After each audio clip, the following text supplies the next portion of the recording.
mi corazón en esta mañana para predicar su palabra.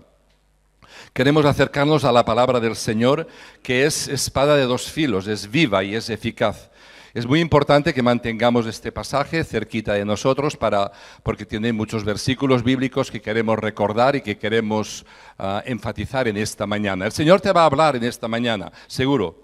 El Espíritu Santo te va a hablar y va a estar contigo, va a darte palabra, va a darte discernimiento, sabiduría, para aplicar este salmo. Salmo número 51. Y dice así la palabra del Señor: Ten piedad de mí, oh Dios, conforme a la multitud, a tu misericordia. Conforme a la multitud de tus piedades, borra mis rebeliones. Lávame más y más de mi maldad y límpiame de mi pecado. Porque yo reconozco mis rebeliones y mi pecado está siempre delante de mí.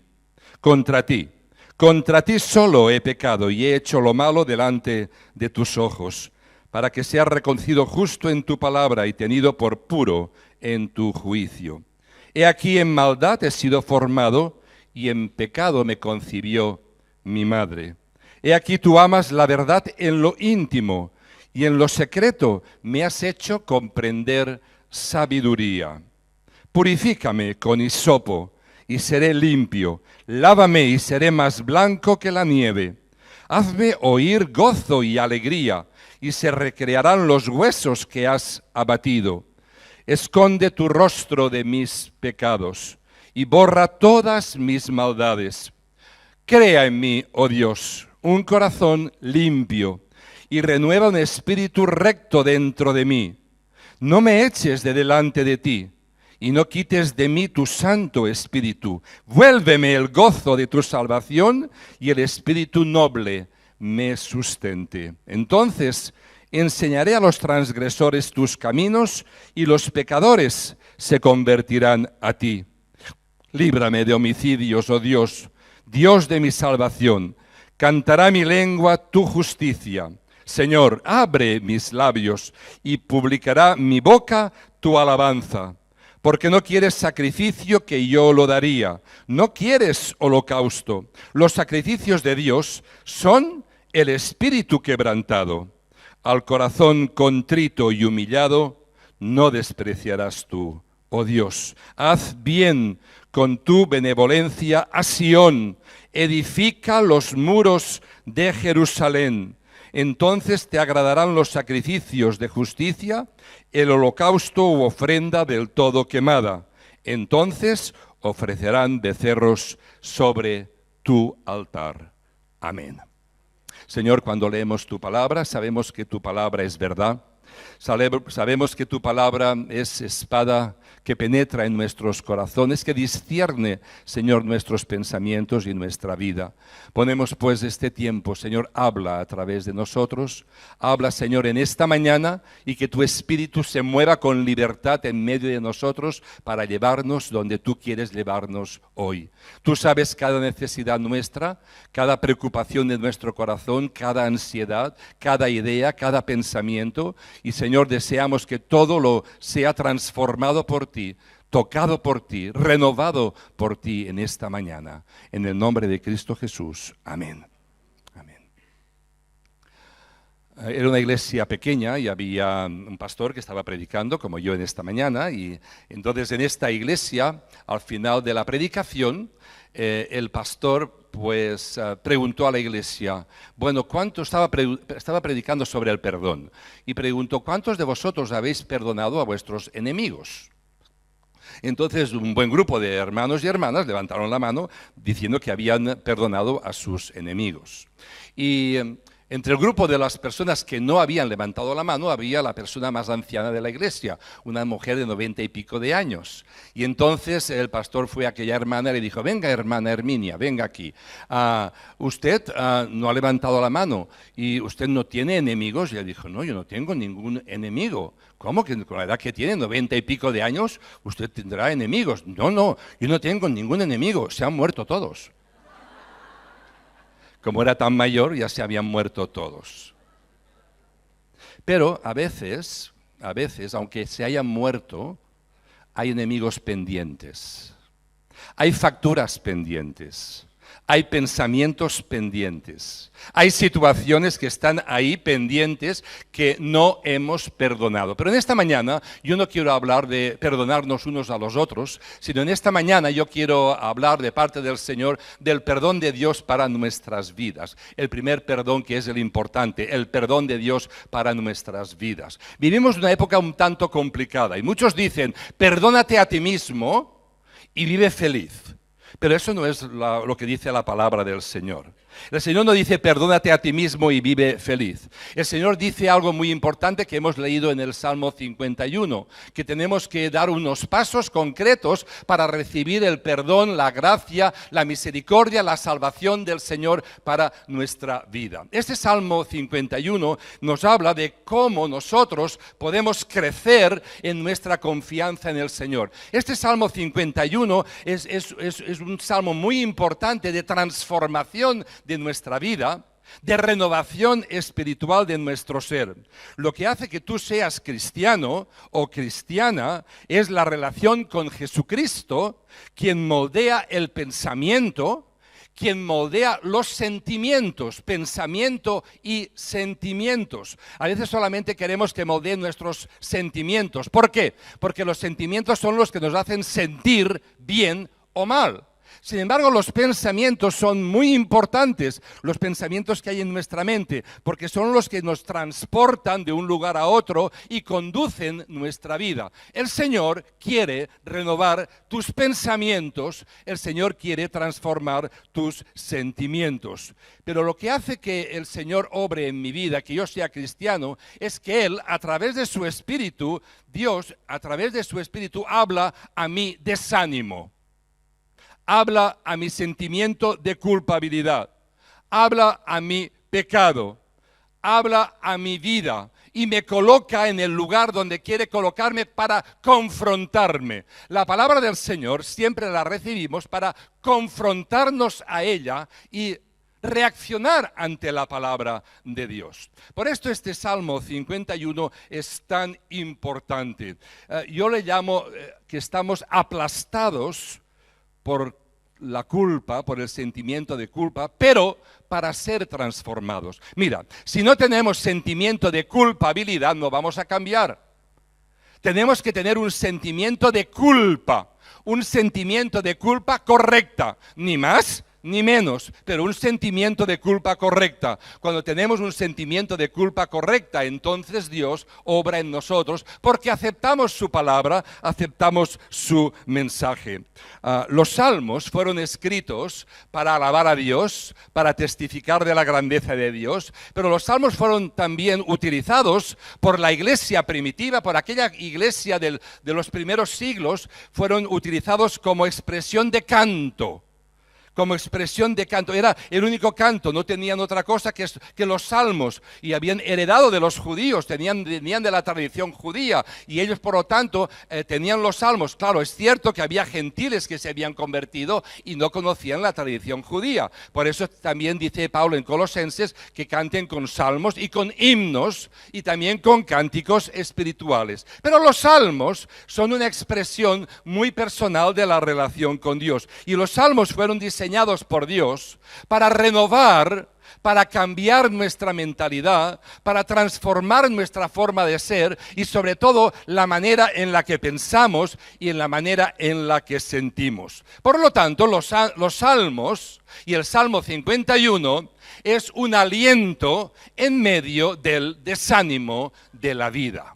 Un aliento en medio del sentimiento de culpabilidad que tenemos. Un aliento para que haya arrepentimiento y haya cambios en mi vida. Porque, hermano y hermana, sin arrepentimiento no hay perdón. No hay perdón de pecados. El arrepentimiento es fundamental para mi crecimiento con el Señor. El Salmo 51 es un salmo profundamente personal. Yo no sé cómo el rey David se atrevió a escribir ese salmo, porque fue muy transparente cuando David escribió este salmo. Se estaba desnudando delante de Dios, pero no solamente delante de Dios, se estaba desnudando delante de todos los demás, cuando está diciendo y está reconociendo lo que ha hecho. ¿Cómo es posible que aquel David que escribió el Salmo 23, aquel salmo tan precioso, tan querido, tan amado, tan practicado, aquellos que todos queremos que se diga el día de nuestro entierro, ese salmo, aquella persona que escribió aquel salmo fuera capaz de escribir el Salmo 51 también? ¿Por qué? Porque algo había acontecido en su vida, algo había pasado en su ser, algo había trastocado el camino, algo le había apartado de la voluntad de Dios. Algo había ocurrido. Y este es el trasfondo de este Salmo 51. El origen histórico es de que dice el Salmo 51, si os fijáis en la Biblia, dice antes algo del editor. El editor pone algo y dice al músico principal. Dice al director del coro. Era un salmo que cantaba el coro. Cantaba el coro. Y el director del coro tenía que estar seguro de que ese salmo venía de David y que fue cuando se acercó a una mujer que se llamaba Betsabé. Y dice la palabra del Señor en el segundo libro de Samuel, explica lo que pasó con David. David se acercó a la ventana y vio una mujer desnuda delante. Y era Betsabé. La vio, la codició. No solamente la vio y la codició, sino que la hizo llamar para que viniera a palacio. Cualquiera no obedece al rey. Pues claro, ella fue traída a palacio. Pero no solamente fue traída a palacio, fue seducida. Fue seducida. Y aunque la Biblia no lo dice claramente, podemos intuir hoy en el vocabulario de hoy en día que fue violada por el propio rey David. De tal modo que esa mujer quedó embarazada. Y esa mujer que quedó embarazada tenía un marido que era Urías. Urías era un general que estaba en la guerra. Y entonces vino un momento en que Betsabé fue a David y le dijo, mira, estoy embarazada. Y él dijo, bueno, pues voy a hacer una cosa. Y empezó a manipular. ¿Cuánto nos gusta manipular? ¿Cuánto nos gusta arreglar las cosas a nuestro antojo? ¿Cuánto nos gusta cambiarlo todo para que todo yo salga bien y los demás, pues mira, si te he visto no me acuerdo y que se fastidien? Pero David hizo eso, empezó a manipular las circunstancias, empezó a manipular los hechos y entonces dijo, bueno, pues yo voy a mandar a Urías al frente de la guerra, le voy a poner ahí en primera fila y ¿quién se va a llevar la lanza? Él. ¿Quién va a morir? Él, y así quedará todo libre y yo podré vivir con esta mujer y podré estar con ella. Y sin embargo el profeta Natán le habla de una forma concreta y concisa, le dice, pues no lo has hecho bien, estás haciendo mal. Y pasó así, y de esta manera Urías murió, y esta mujer tuvo el niño murió, y realmente fue un pecado grande que cometió el rey David. Un rey que decimos que amaba, que vivía de acuerdo al corazón de Dios, pero en este tiempo se había apartado de vivir de acuerdo al corazón de Dios. Hermanos, atención. Cuando estés de acuerdo viviendo al corazón de Dios, nada te asegura que mañana no puedes romper la comunión con Dios, como le pasó a David. Tengamos cuidado, dice la palabra del Señor, que el que esté firme, mira que no caiga. Aquel que está firme en la palabra, pues que permanezca firme, que no se duerma ahí, porque vendrán tentaciones, vendrán situaciones adversas, vendrán conflictos, vendrán personas que querrán distraerte de hacer la voluntad de Dios, como le pasó al propio rey David. El rey David, que era tan buen rey, que tenía las cosas tan claras, resbaló, cayó, pero al mismo tiempo reconoció su pecado, su falta, y escribió el Salmo 51. Y se acerca el profeta Natán, y a pesar de que Betsabé fue violada, de que le dijo el bebé morirá, y que el escándalo que había sido, todo el pueblo hablaba de todo eso, dice segundo de Samuel, capítulo 12, versículo 13, y le dijo, el Señor te ha quitado tu pecado. El Señor te ha quitado tu pecado. Y yo me pregunto, ¿y ya está? ¿Así de fácil? Un hombre puede hacer barbaridades, un hombre puede cometer unos errores tan grandes, puede resbalar de esta manera y el Señor dice, y por medio del profeta, y el Señor ha quitado tu pecado. Así que, ¿pero qué tipo de Dios es ese? ¿Qué tipo de Dios es ese que borra, que no tiene en cuenta lo que hacemos nosotros? Los jueces justos de la tierra no actuarían así. Los jueces justos de la tierra actuarían con dirección y aplicando la ley. No nos puede parecer, a mí me parece indigno casi este pensamiento y esta manera de hacer y esta manera de proceder de parte de Dios. Sin embargo, años más tarde, el apóstol Pablo explica cómo Dios justifica a todas las personas. Dios justifica a todos. ¿Por qué? Porque nosotros tenemos la tendencia de hacer pecados mortales y pecados veniales. No lo creemos así, no, pero está en nuestra mente. Ese es un pecado sexual, eso no tiene perdón. Ahora, esto es una mentira piadosa, bueno, no pasa nada. Clasificamos los pecados y clasificando los pecados, por eso no entendemos que Dios le diga al rey David, tu pecado ha sido perdonado, así de fácil, tu pecado ha sido restaurado, tú has sido cambiado. Romanos capítulo 3, versículos 25 y 26 dice, a quien Dios puso como propiciación por medio de la fe en su sangre, para manifestar su justicia, a causa de haber pasado por alto en su paciencia los pecados pasados, con la mira de manifestar en este tiempo su justicia, a fin de que Él sea el justo y el que justifica al que es de la fe en Jesús.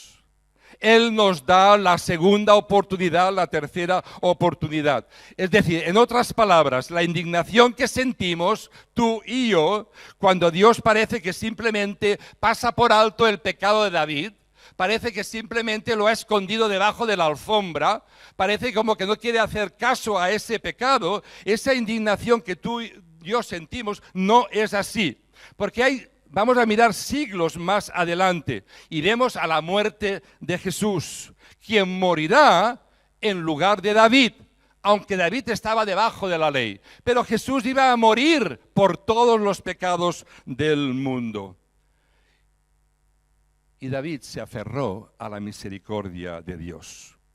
Y ahora, tú y yo, los cristianos de ahora, oramos, confesamos, sentimos y pensamos de esa misma manera. Jesús, una vez por todas, dio su vida y su muerte y adquirió nuestro perdón, adquirió nuestra salvación, adquirió la vida eterna para nosotros, nos dio una página nueva para escribir cada día cada uno de nosotros. Dice Mateo capítulo 6, palabras de Jesús, versículos 11 y 12. Perdónanos nuestras deudas, así como nosotros perdonamos a nuestros deudores. Esto forma parte de la oración modelo del Padre Nuestro. Perdónanos nuestras deudas. Y es una petición diaria que tenemos que hacer de perdón de nuestros pecados, de nuestras deudas. Una confesión que tenemos que hacer delante del Señor. Pero ¿cuál fue la respuesta de David ante su pecado? En este Salmo 51 hay muchas reacciones de David. Podríamos pasar muchos días haciendo conferencias y estudios y mensajes para hablar de él. Pero ¿cuál es la reacción que David tuvo? ¿Cuál es ante ese pecado? La primera es que David se vuelve hacia Dios. ¿Qué dice el versículo 1? Ten piedad de mí, oh Dios, conforme a tu misericordia, conforme a la multitud de tus piedades, borra mis rebeliones. David está centrado en Dios, no está centrado en sí mismo, no está centrado en su filosofía personal, no es un manual de autoayuda que está ejerciendo, está abriendo su corazón delante de Dios, que conoce sus pensamientos, que conoce su vida, que conoce su pasado, su presente y su futuro. Ese Dios omnipotente, ese Dios omnipresente, ese Dios que le conoce y que le ama. Y David abre el corazón a Dios, a Dios. No nos podemos esconder de Dios. Y David lo hace muy bien. Se abre delante del Señor, se abre delante de Dios y abre todo su cuerpo. Se desnuda otra vez. Y el Señor conoce y le hace una radiografía, un escáner profundo, conociendo su necesidad.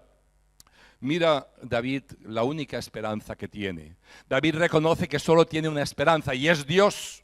Y Él es el rey. Él tiene poder humano. Él tiene posesiones. Él es rico. Él tiene sueños. Él tiene amigos. Él tiene todo a su lado, fijaros. Pero sin embargo, en el Salmo 51 nos demuestra que Él se reenfoca después de haber resbalado y caído. Se reenfoca en la persona de Dios. Y esto es lo que nosotros necesitamos hacer, hermanos. Al igual que David, volvió a Dios, indefenso, volvió sin excusas. Al Señor no podemos ir defendiéndonos. Bueno, Señor, tú conoces, tú sabes que me empujaron, tú sabes que se me presentó la mujer allí en la ventana desnuda, y claro, uno no es de plástico. Y como no es de plástico, pues caigo, Señor. No fue con una actitud de justificación. ¿Cuántas veces nos justificamos nosotros? ¿Cuántas veces estamos buscando excusas de nuestras caídas, de nuestros errores, de nuestros fracasos? La culpa la tiene Eva. La culpa la tiene la serpiente. La culpa la tiene mi mujer, la culpa la tiene mi marido, la culpa la tiene mi hijo, la culpa la tiene el dueño del trabajo, la culpa la tiene el dueño de la casa donde vivo, la culpa la tiene la policía, el gobierno, las Naciones Unidas, la culpa la tiene alguien, menos yo, porque no me enfoco en Dios. Cuando me enfoco en Dios, realmente centro las cosas, y Dios me habla y me hace reconocer, como lo hizo reconocer a David, y él dijo: ten piedad de mí, oh Dios, ten piedad de mí. Me lo imagino tirado por el suelo, me lo imagino que estaba allí él destrozado, su corazón totalmente arrepentido. Cuando uno está diciendo eso, yo no sé si alguna vez tú has estado arrodillado y llorando amargamente por tu pecado. A veces estás llorando por el pecado de otro, por las consecuencias de lo que otro ha hecho, pero por tu pecado llorado amargamente: Señor, ten piedad. Pero tú dices: bueno, pastor, pero yo no he hecho esas barbaridades. Eso lo hizo David. Lo mío es pequeñito, lo mío es peccata minuta. Lo mío no tiene nada que ver, lo mío es insignificante. Cuando yo hablo del Señor a las personas, les digo que son pecadores y me dicen: pues tú también. Claro. Es verdad. ¿Por qué? Porque la gente entiende por pecado pues el robar, matar, hacer barbaridades grandes, hacer cosas. Pero el pecado no es solamente eso, son consecuencias. El pecado es estar apartado de la presencia de Dios, estar apartado de su presencia maravillosa y grande. Y David se enfocó en ese Dios en primer lugar, y nada quitó el interés. Hermano y hermana, en esta mañana, en el nombre del Señor, te pido que te enfoques en Dios. Te pido que te centres en Dios. A veces invitamos para Conecta, para la semana que viene: ven a la iglesia. Está muy bien, perfecto. Ven a la actividad, perfecto. Pero no te los dejes, háblales de Dios. Háblales de quién es Dios. Háblales del amor de Dios. Háblales de la misericordia de Dios. Porque Dios no es solamente un juez injusto, no. Dios es justo, y Dios es perdón, y Dios es amor, y Dios es gracia, y Dios es misericordia. Ese es el Dios que te está esperando, el Dios que está esperando que tú vayas, que tú te acerques, que tú te inclines delante de Él, que tú cojas su manita, la mano de Dios, y coja tu manita, la tuya, y te acerque y puedas susurrarle al oído y decirle lo que te pasa realmente. A Dios, solamente a Dios. No podemos confesar nuestros pecados al sacerdote, al pastor y a nadie. A Dios, directamente a Dios. Aunque la Biblia dice: confesaos unos a los otros en general. Pero tenemos que ir a la confesión al Señor y abrir nuestro corazón, como lo hizo aquí David. En segundo lugar, ¿qué hizo? Oró para ser limpio, versículo 2. Lávame y seré limpio. Y dice el versículo más adelante: con hisopo. ¿Y qué era el hisopo? El hisopo era una rama que los sacerdotes tenían, con sangre la rociaban, y cuando había un enfermo en las casas, rociaban con esa sangre las casas, como el dintel de la puerta cuando el ángel tenía que pasar para salvar a los primogénitos. Algo parecido. Y eso era la idea que David tenía. Él sabía, él vivía la religión, él vivía el judaísmo, él era parte de todo. Y parte activa, histórica de todo. Y él lo sabía, y por eso le dice al Señor: pero Señor, el hisopo no me puede sacar el pecado. El ritual no me puede sacar el pecado, pero tú sí. Lávame tú, Señor. Lávame tú, Señor. Me pongo delante de ti para que tú me laves, para que tú transformes, para que tú quites, para que tú toda la ropa sucia mía la pongas en tu lavadora especial, que es la sangre de Jesucristo. Esa es la lavadora especial que tenemos, que es maravillosa, porque tienes que entregar eso al Señor y decir, Señor, lávame.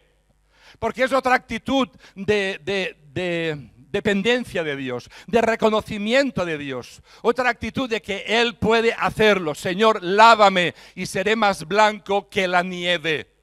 Lávame mis pecados, lávame los que considero yo pequeños, los que considero grandes. Lávame y seré limpio, Señor. Dice Primera de Juan, capítulo 1, versículos 7 al 9.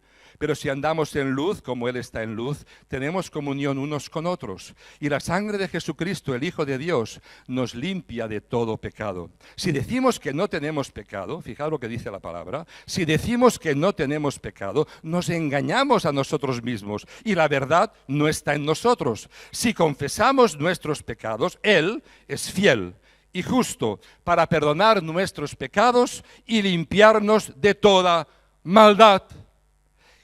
Y esto lo dice Juan, el evangelista, el discípulo amado. Esto lo dice él. Y esto está retratando perfectamente la necesidad que tenemos de ir al Señor para que nos limpie de toda maldad. En Cristo he adquirido perdón, en Cristo he adquirido gracia, en Cristo Él ha pagado el precio. Yo no tengo que hacer nada extraordinario, no tengo que rezar muchas horas más, no tengo que pasar el rosario, no tengo que ir arrodillado a la ermita, no tengo que ganar mi salvación. Tengo que acercarme a Él y aceptar la obra de Él que es perfecta. Ora para ser limpio. ¿Por qué no oras tú también para ser limpio y limpia? ¿Por qué no le dices al Señor, Señor, límpiame? Tú sabes cuál es el pecado que está anidando en tu corazón. ¿Sabéis una cosa? Y esto lo he dicho varias veces y no me cansaré de decirlo. Todos tenemos un pecado madre. La madre del pecado de nuestra vida.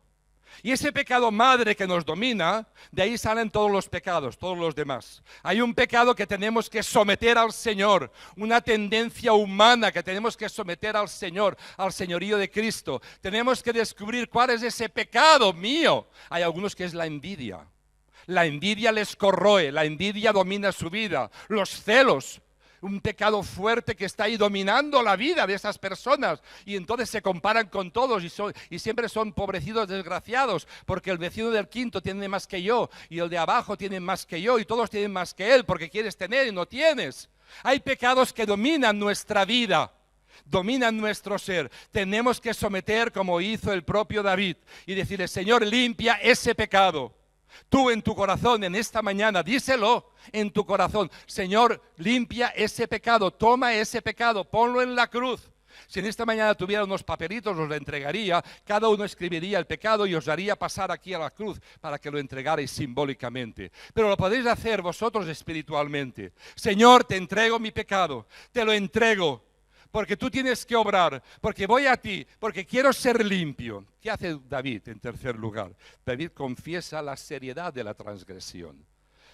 El asunto es serio. Lo que ha hecho es serio. No es un juego de niños. Lo que ha hecho es profundo. Lo que ha hecho es garrafal. Es una falta garrafal. Y tiene muchísimas consecuencias. Y se está en el versículo 3, el versículo 4, y el versículo 5 y el versículo 6. Y él está confesando, reconozco, dice, reconozco mis rebeliones. Mis rebeliones. Yo rebelde, Había una canción hace años que decía, yo soy rebelde porque el mundo, ¿qué? Me ha hecho así. Una tal Janet cantaba eso. Los que sois viejos como yo, os acordáis. Yo soy rebelde porque el mundo me ha hecho así. No, tú eres rebelde porque eres rebelde. Y no hay que justificarse con nadie. El mundo no te ha hecho rebelde. Tú te has hecho rebelde. Porque hay personas que viviendo situaciones parecidas a la tuya no son rebeldes. Y han vivido tus situaciones, pero tú, Por tu forma de ser, por tu carácter, por tu personalidad, has decidido vivir ese tipo de vida. Muchas veces no sabemos lo que hacemos, y es verdad. Muchas veces hemos sido conducidos sin querer. Muchas veces nos pasa como la oveja perdida, que nos hemos ido despistando del camino poco a poco, y el buen pastor tiene que venir a buscarnos. Pero también muchas veces somos el hijo pródigo, que nos vamos porque nos da la gana. Ven, dame todo lo que me corresponde, dame lo que tengo que tener, y el padre fue demasiado generoso y se lo dio todo, el padre. ¿Estaba ciego ese hombre o qué? Pero no sabía que ese era un bandarra. No sabía que ese hijo se lo iba a despilfarrar todo. Sí, sabiéndolo y todo, se lo dio. ¿Y qué pasó? Le esperó. Le esperó. ¿Y hasta cuándo le esperó? Hasta que el hijo pródigo volvió en sí, dice la palabra. Llegó un momento que volvió en sí, cuando estaba comiendo los garrofetes, las algarrobas de los cerdos, entonces se dio cuenta de lo que estaba pasando y volvió en sí. Vuelve en sí tú también, tú y yo tenemos que volver en sí, porque de alguna manera somos hijos rebeldes. Hay cosas que las hago porque me da la gana, hay cosas que se van a enterar quién soy y voy a mostrar mi carácter, y a veces sacamos el viejo hombre y la vieja mujer y ese nos podemos atemblar. Porque sabéis una cosa, lo peor es un cristiano arrepentido cuando quiere vivir la vida del mundo. Se vuelve peor que antes. Porque es como dice la palabra del Señor, cuando aquella mujer limpió la casa, sacó los espíritus y se olvidó de cerrar la puerta. Y entraron 7 espíritus más, peores que los de antes, peores. Porque hay que cerrar la puerta, hay que arrepentirse, hay que tener una vida nueva, hay que tener un propósito en la vida, de vida nueva, de vida diferente. Hay que reconocer nuestras rebeliones, como dice el versículo 3, y el versículo 4 también lo dice. Reconozco que tú eres justo en tu palabra, y el versículo 5, y reconozco que he sido formado en maldad me concibió mi madre, tengo ahí la herencia del pecado, está ahí, que no se quita con el bautismo, se quita con el arrepentimiento, que se quita con la entrega a Jesucristo. Y también dice, y aquí tú amas en lo íntimo y en lo secreto, me has hecho comprender sabiduría. Por lo tanto, él es serio en la transgresión y así reacciona. Y número 4, ¿qué hace David? Ora pidiendo algo muy importante, renovación. Renovación. Finalmente, después de haberse desamparado de la misericordia de Dios, de haberse tirado, de verse solo, de verse que nada funcionaba, ni su reinado, ni sus amigos, ni Natán le daba paz, ni nadie le daba paz, tiene que cogerse de la voluntad de Dios, tiene que asirse de la voluntad de Dios y pedir ser limpio y pedir perdón. Señor, perdóname. Esta es una palabra que nos cuesta mucho decir. Cuando los niños son pequeñitos y les enseñamos, pide perdón, les cuesta, les cuesta. Les cuesta pedir perdón a los niños. Pero no solamente les cuesta pedir perdón a los niños, a nosotros también. Hay personas que nunca dicen, lo siento, y menos, perdóname. Y menos, perdóname. Nos cuesta pedir perdón, pero esto es una actitud que tenemos cristiana. Una actitud del carácter de Cristo, una actitud que tenemos que incorporar en nuestra vida, como hizo el propio David tantos años antes.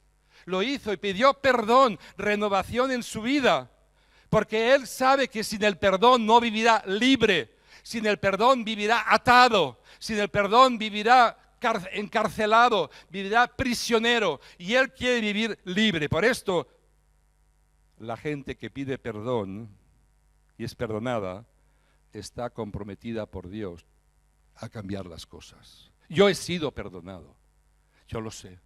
Yo soy perdonado, tú eres perdonado. Tienes que vivir el perdón del Señor, tienes que vivir la salvación del Señor, tienes que vivir la transformación del Señor y dar pasos. El perdón me lleva, bueno, ande yo caliente que se ría la gente. Yo estoy perdonado y mira, cada uno lo suyo. No. Eso no es cristiano. Yo soy perdonado y tengo la obligación espiritual de dar pasos para perdonar, para cambiar y para vivir de acuerdo al corazón de Dios, de acuerdo a la elección que Dios me ha dado, porque Dios te ha elegido.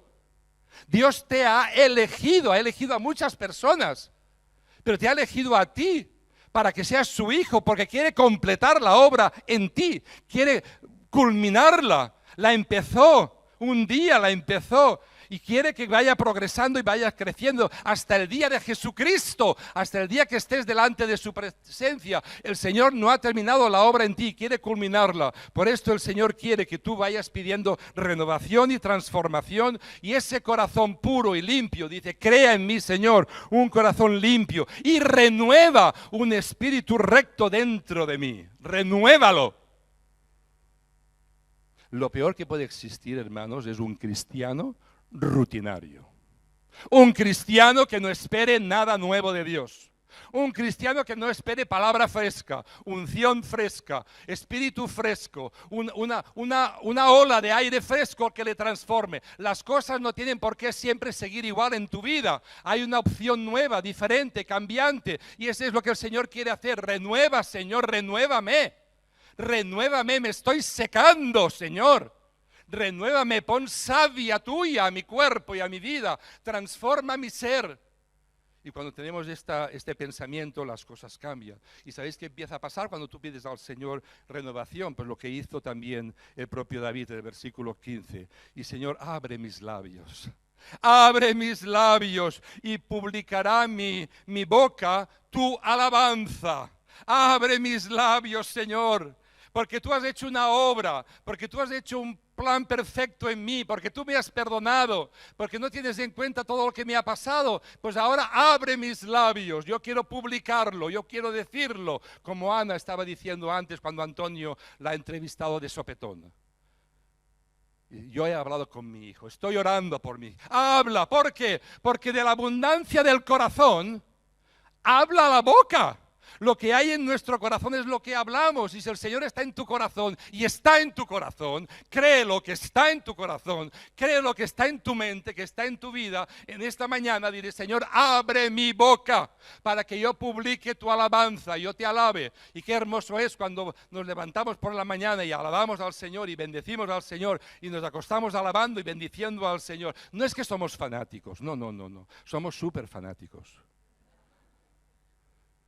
De Cristo, de Él. Abre mi boca, Señor, y el Señor abrirá tu boca y el Señor te dará abundancia de gozo, como dice su palabra, y dice, y haz que mi gozo sea irreprensible, que mi gozo vaya más allá de lo que yo entiendo. Y al final Él dice, y enseñaré, versículo 13, es muy importante, y enseñaré a los transgresores tus caminos y los pecadores se convertirán a ti. Dice David, y Señor, cuando yo abra mi boca, yo publique, yo tenga gozo, yo enseñaré a los transgresores tus caminos, yo me haré un evangelista. Soy un evangelista. Eres llamado para predicar, para salvar en el nombre de Cristo, para llevar la palabra del Señor en el nombre del Cristo. Somos llamados para llevar la palabra del Señor a todo el mundo. Y esto es fundamental, hermanos, para vivir como cristianos hoy en día. Si quieres vivir de acuerdo al corazón de Dios, si quieres vivir de acuerdo a su voluntad, tienes que vivir con un corazón quebrantado, un corazón humilde, un corazón transformado y una mente transformada por el Señor. Si quieres vivir gozo, alegría, la seguridad de la presencia de Dios, tienes que vivir bajo estos parámetros que hemos dicho en esta mañana. Si quieres tener victoria en tu vida, y no apartarte del camino como le pasó a David por esta experiencia tan negativa, pero te puedes tener otras experiencias, tienes que confiar que el Señor te espera, que el Señor quiere renovarte, que el Señor quiere transformarte, que el Señor quiere darte palabra fresca, palabra nueva, unción nueva para tu vida. Tienes que creerlo. Y en esta mañana tienes que tomar esta decisión en tu corazón. Porque si no tomas una decisión de renovación, entonces es que quieres estar frenado. Y en el Evangelio no hay frenos posibles. No hay freno. O creces o decreces. Por esto en esta mañana, en el nombre del Señor, yo te pido que tú tengas victoria y que confíes en el Señor Jesús, aquel que calmó la tempestad, aquel que sanó a la hija de Jairo, la levantó de la muerte, Aquel que sanó a los cojos, a los lisiados, a los que no podían caminar, los sanó. Aquel a quien sanó a los leprosos, tocó. Aquel a que perdonó a una mujer sus pecados. Y también a un hombre que era un avaro, le hizo multiplicar todo. Tienes que confesar, porque ese Jesús no es un mito, no es una historia. No es una historia bonita para esta mañana nosotros regocijarnos en ella. Ese Jesús es real. Ese Jesús está aquí en esta mañana y te llama, te toca. Esta mañana te está diciendo, ven a mí, con un corazón contrito, ven a mí. Ven a mí arrepentido, pon tus pecados a los pies de Jesús. Pon tu vida a los pies de Jesús. Pon tu orgullo. El orgullo nos mata, hermanos. El orgullo que nos mantiene ahí firmes en nuestros pensamientos, en nuestras actitudes, el orgullo que no nos deja crecer. Pon tu orgullo a los pies de la cruz, porque por ese orgullo el Señor murió y te quiere dar perdón. Perdón. Y no hay cosa más grande en la vida que vivir libre de nuestra culpabilidad, porque hemos sido perdonados. Has sido perdonada y perdonado por el Señor. Por esto en esta mañana te pido en el nombre del Señor que tomes esta decisión. Vamos a ponernos de pie, por favor.